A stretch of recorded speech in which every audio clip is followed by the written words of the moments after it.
Wait, you're going to talk about something that the people that are talking about it know nothing about. Great. Yes. Hey, we need to talk. Hey, Church Communicator, it's time to talk. This week, we have a very special episode for you guys. This is a multi-part episode. So there's going to be dropped probably somewhere between 5 or 6 different podcast episodes. You can watch them all at once or listen to them all at once. You can listen to them in parts. You can listen to them one a day, whatever works for you.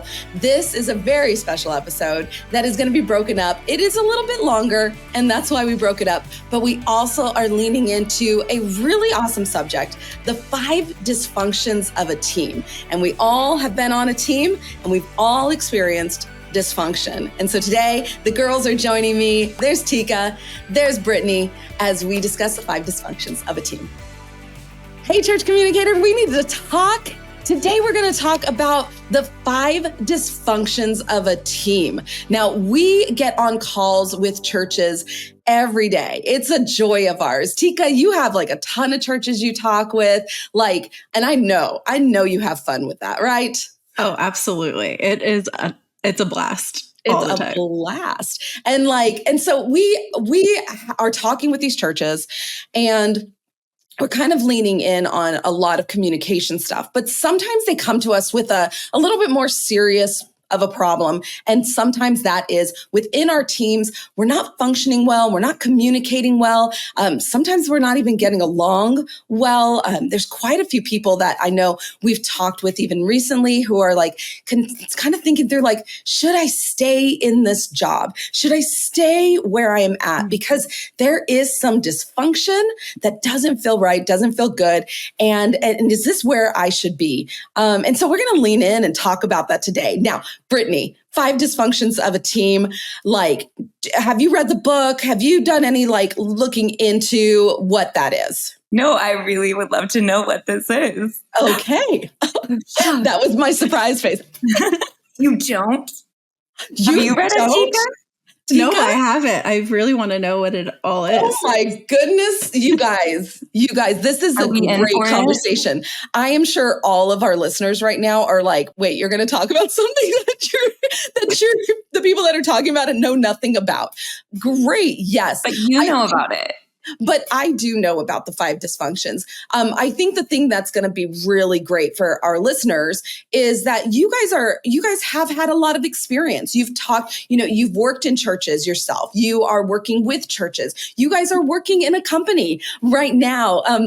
And so you have a lot of experience. And I think within these dysfunctions, we will be able to see some of those things that our churches and our audience are going through, as well as some stuff that we've gone through, positives and negatives.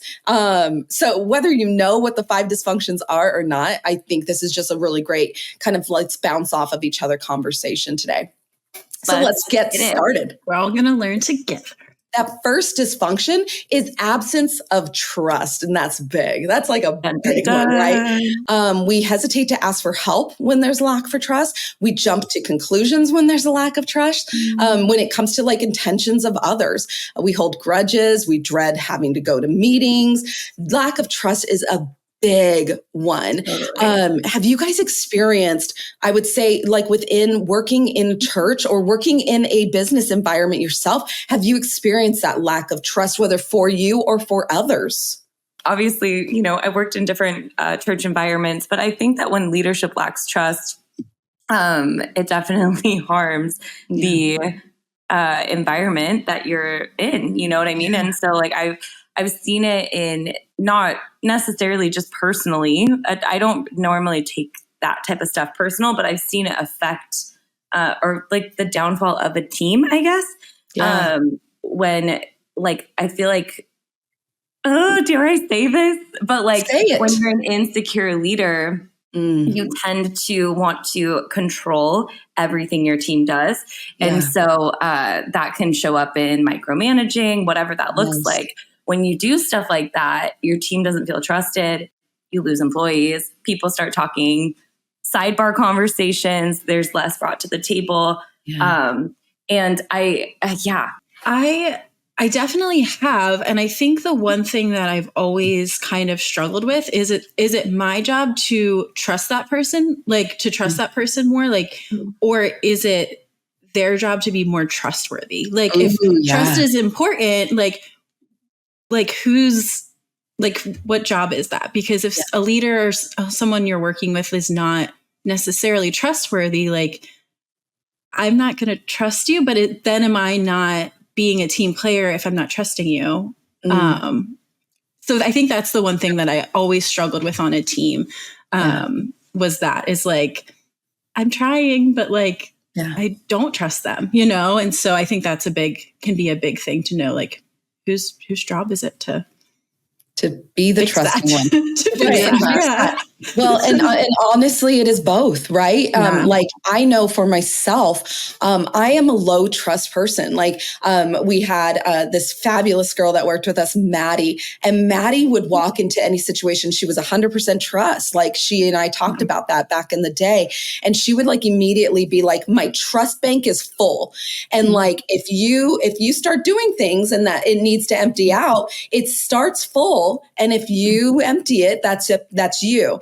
Yeah. Kim walks into a lot of situations and I go, the trust bank is empty. You need to fill it. And so what ends up happening is if you do something to break my trust, there's no filling. It stays empty. And most of the time too, if you get like, one little filling of trust, but then you do something to break it, you lose two. Right. So it's like always empty. And I'm either like, I know I can trust you and it is full and it stays full. And I believe in that person and I'm like, yes, all in. Or like if it started and it stayed empty almost immediately, kind of always stays empty. And that's not a good thing. Right. I'm not saying like, go out and do that, everybody. But there's like those different types of personalities too, where it's like, it's full or it's empty. And how do you balance that? I would always run into that with people because it's like people just trust you because you do something once really well. And then they're like, okay, like we want to hire you. We want to do this. You know what I mean? Yeah. So I feel like absence of trust can really also depend on like your personality. And that's also something we need to be aware of because if we're doing that, that can really damage our teams. Yeah, that's so true. Have you guys seen for yourself that lack of trust and how that has affected a working relationship? 100%. 100%. I think just like how you approach things is differently. If you don't trust someone, you're probably not, I don't know, you might be scared to ask a question or to collaborate or there's this weird like dissonance. Whereas like when you are in a trusting relationship, I think you're just a little bit more relaxed. Like you can function better. And you always know someone's intentions, right? Like even with conflict, like if you are in a trusting relationship and there's conflict, it's so much easier to approach because you trust that person and you know them. And so, like it's going to be a good, or like you're going to have some kind of resolution.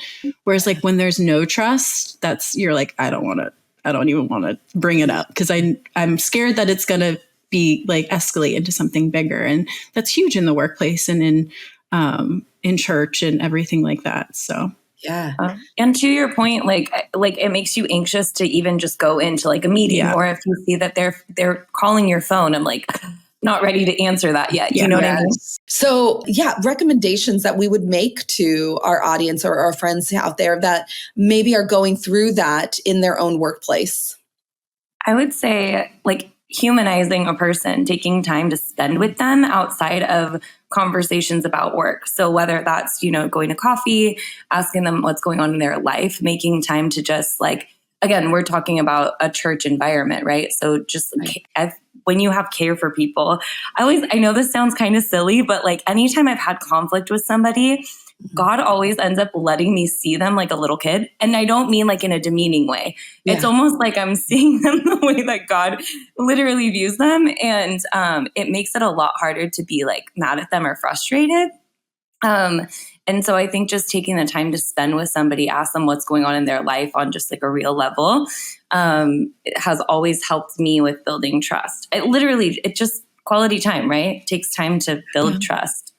I'll give the churchy answer. Pray about it. Yeah, that's good. I know that's like so, but it's so true. Like, pray about the situation. And Brittany, like you said, like, get to know what's going on in their life. And I'm not saying now if things keep happening over and over and over again, I'm not saying like you need to. There's a fine line there. Yeah. But like, give people the benefit of the doubt. Like, they might be going through something you don't know about. And so just opening those avenues for conversation is really important. So at the church that Kim and I worked at, there was somebody that I had a really hard time trusting in leadership, but we ended up doing these groups while I was still working there. They were this curriculum that we were all going kind of through together. So everyone on staff was in like a group of 10, and he ended up in my group. And he kind of shared some really heavy things that were happening in his life. And again, going back to that humanizing somebody, he was making a lot of poor decisions as a leader, and it was making me really frustrated because I felt like I saw a lot of my friends hurting. But being in a group and hearing the things going on, again, doesn't excuse maybe the things that he was doing, but it allowed me to realize like, oh, there's something deeper here. Yeah. So I think like, yeah, even cultivating that like within your teams, like having space for other people to share in a group. Yeah. That's really good. Brittany and I had this conversation a few weeks back because, there was a situation where there was just like some like, wow, I can't like dealing with trusting a specific person. And one of those things that like God really placed on me was exactly that, Brittany. It was like kind of put yourself in their shoes, like try to see where they are at so that you can come to them with empathy. You can come to them with better transparency and honestly humanity, right? Yeah.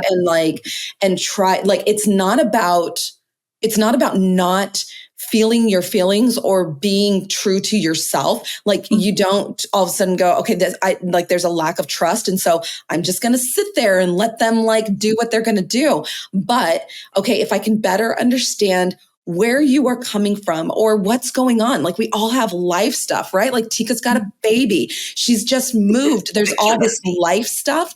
And so sometimes our reactions or sometimes our communication or sometimes our lack of trust is because of some of the situations that we've been placed in.